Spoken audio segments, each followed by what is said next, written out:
Mu mwaka w'1936, Fred Trump na Marianne Macron Trump barashyingiranwe, maze nyuma y'imyaka 10 gusa bibaruka umwana wa kane waje gukura akoroza isi n'abayituye. Uwo nta wundi ni perezida w'igihugu cy'igihangange ku isi, Donald J. Trump. Gusa mu nyemerere bitewe n'ubwo twacukumbuye byinshi kuri we bishobora no kuba byadushyira mu kangaratete, ahari izina rye tuzajya tuhakoresha Don. Amazina yiswe n'ababyeyi ni Donald J. Trump. Yabonye izuba kwa 14 Kamena 1946. Avukira mu gace kitwa Queens mu mujyi wa New York City muri United States of America. Donald Trump yavukiye mu muryango ufite ubushobozi kandi ukunda ubucuruzi, aho se Fred Trump yari umucuruzi w'imitungo itimukanwa real estate developer, ndetse anashinga ikigo cyitwa Trump Organization. Naho nyina Marianne yari umubyeyi witaga ku nshingano zo mu rugo rwe kandi azwiho ibikorwa by'ubugiraneza. Kuvukira mu muryango umeze gutya byatumye mu ntangiriro z'umwaka w'1970 atangira ubucuruzi bwe mu buryo bukomeye, bityo mu mwaka w'1971 yegurirwa na se Trump Organization.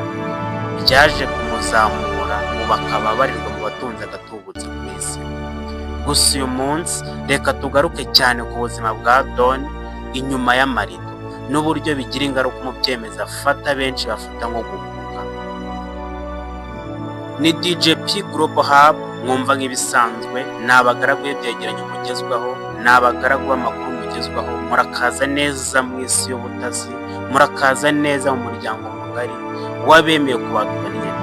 Tubahaye ikaze. Don yabonye izuba mu mwaka w'1946 avukiye i New York muri Leta Zunze Ubumwe za Amerika. Mu mwaka w'1950 gusa Don yatangiye amashuri abanza ku ishuri ryitwa Kew Forest School riri i Queens, New York City. Don yatangiye kwiga amasomo asanzwe, nyuma yaje kugira ibibazo by'imyitwarire bituma ahindurirwa ishuri. Mu mwaka w'1959 Don yinjiye mu ishuri rya gisirikare ryitwa New York Military Academy, aho yizeyo kugeza mu mwaka w'1964. Yize discipline, kuyobora abandi no gukomera mu myitwarire. Mu mwaka w'1964 Don yarangije amashuri yisumbuye. Nyuma yo kurangiza secondary cyangwa se nyuma yo kurangiza amashuri yisumbuye, Don yinjiye muri Ford University in New York, aho yize y'imyaka 2. Nyuma yahavuye yimukira ahandi, aho mu mwaka w'1936 Don yimukiye muri Wharton School iri muri University of Pennsylvania. Donald Trump yize ubukungu, economics ndetse n'ubucuruzi. Mu mwaka w'1938 yarangije kaminuza, abona impamyabumenyi ya bachelor mu bukungu. Nyuma yo kurangiza muri Wharton School mu 1938, Don yahise atangira gukorana se mu bucuruzi bw'imitungo real estate.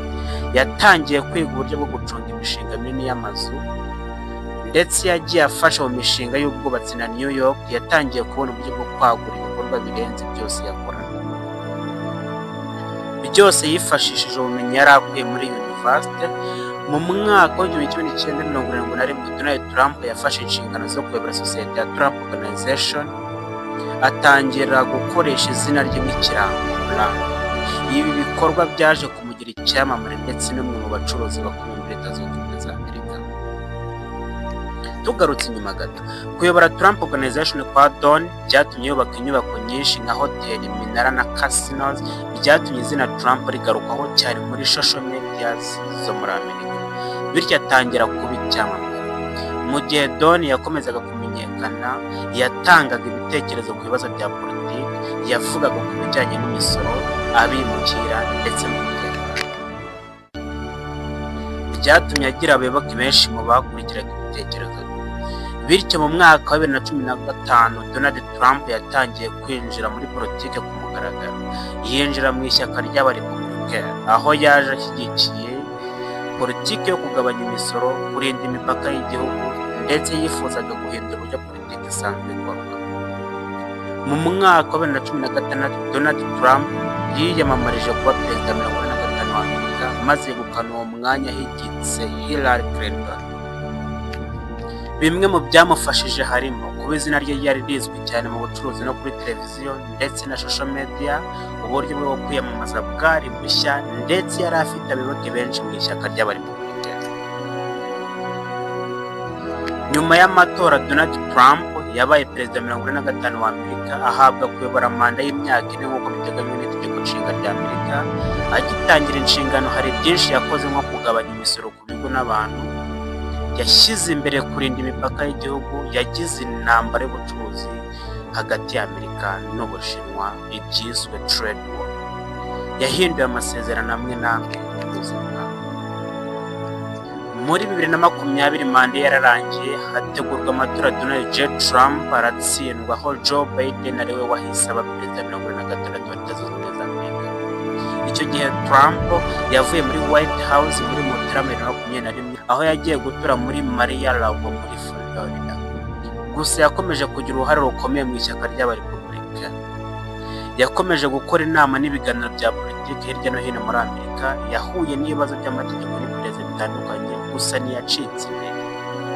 Yatangije ibikorwa byo kwiyamamariza amatora yari ateganyijwe 2024. Muri make Donald Trump yavuye ku butegetsi ariko akomeza kugira uruhare rukomeye muri politiki, byatumye yongera kwiyamamaza mu matora yabaye 2024, aho amatora ya 2024 Donald Trump yatsinze Kamala Harris binyuze muri Electoral College. Byatumye Donald Trump yongera kuba perezida 47 wa Leta Zunze Ubumwe za Amerika. Muri 2025 yatangiye inshingano zo kuyobora igihugu, aho yagarukanye politiki ya America First. Yongeye gushyira imbere umutekano w'igihugu, yashyize imbaraga mu bukungu ndetse ashyira imbaraga muri gahunda yise MAGA, Make America Great Again. Iyi MAGA ikomeje kurikoroza ku isi muri iki gihe, reka tuyivuge. MAGA ni igitekerezo cya politiki cyazanywe na Donald J. Trump kigamije gushyira imbere inyungu za Amerika, bivuze gukomeza imbaraga z'ubukungu bwa Amerika no kurinda imirimo y'abaturage, gukaza umutekano w'ibintu, kugabanya amategeko n'imisoro ku rwego runaka, gushyira imbere ingabo n'umutekano w'igihugu, gushyira inyungu za Amerika imbere y'amasezerano mpuzamahanga. Icyo nicyo MAGA ivuze.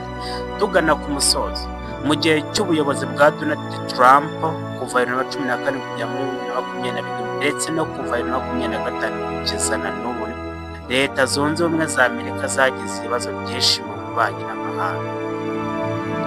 Nk'aho muri Venezuela, Amerika yashyizeho ibihano bikomeye ku gihugu cya Venezuela cyari kiyobowe na Nicolas Maduro, byavuyemo guhirika ubutegetsi bwe binyuze muri operasiyo yakozwe na Delta Force, bagashimuta Maduro n'umugore we bakuwe. Ndetse Trump yagize uruhare runini mu gukomeza intambara hagati y'Uburusiya na Ukraine.